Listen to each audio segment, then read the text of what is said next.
create this aesthetic art in Coreldraw in less than 5 minutes. All right, so watch me do that. I'll do that step by step right here. All right,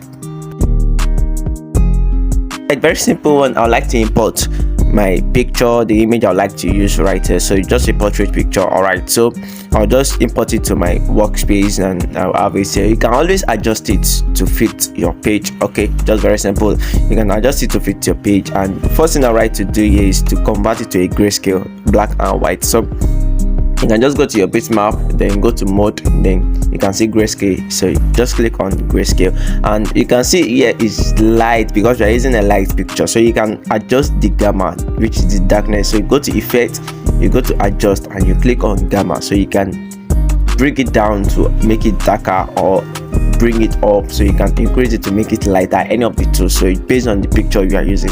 Okay, so first thing I'd like to do right here, so I would have to just paint the lips right here. So it's just very simple. You can just select your pen tool, then you can trace around the lips. So you can trace around the lips, so just do it that easily and don't rush the step. So you can just do that gradually and make sure it touches the first notch that you have. So you can adjust it. You can always adjust it using your shape tool to adjust it. So you just make sure you get it perfectly, and you have to trace the lips very well and make sure you get it.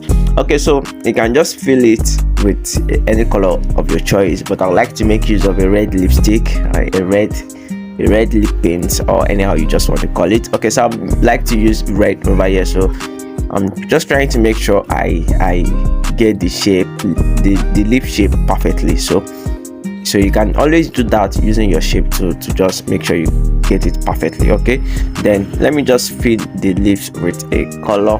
Which color should I make use of? Blue, red, yellow, green. Okay, let me try to just make use of a red color.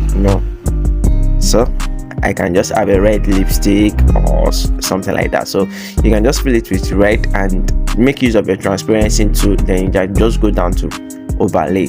So you can see you have it there. Just look as if the lips was painted actually, but just trying to play a little creativity right here.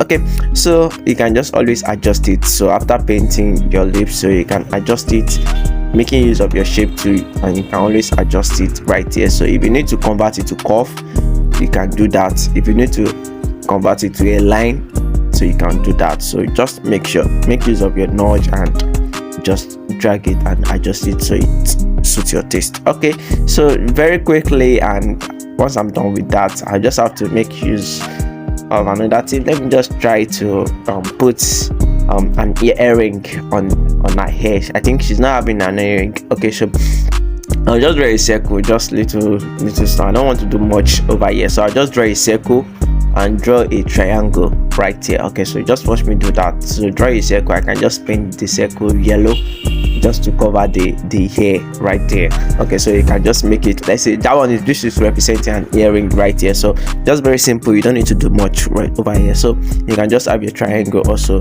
Just okay, so fine, we are cool with that. And likewise, I would like to just paint the cheek side, the cheek. Okay, so I just like to paint that. Then you can just have a circle background right here. So I'm having yellow, so I just like to paint a cheek. So how do I do that? Okay, before I do that, let me set the page so I can just have it right here. So I'm using 5 by 5 inches, so you can just make use of inches or pixels. If you want to make use of pixels, you can use 1080 by 1080 pixels right here. So let me just paint a cheek, so just a light paint right here. So you can just make use of a circle too. Okay, just draw a circle right here, and I'm having it red. So I'll just go to my effect just to add Gaussian blur to it. So I'll just add Gaussian blur. So I think red is okay. So I can just make use of red right here over here. So let me just make a Gaussian blur, and you can just convert it to bitmap. Then after converting to bitmap, you can just convert it to overlay. Then you can reduce the transparency so it doesn't look too much, like it doesn't get too dark on, like it doesn't look like, oh, this person is dabbing a paint on the cheek. So it doesn't look like that. So just very simple and cool.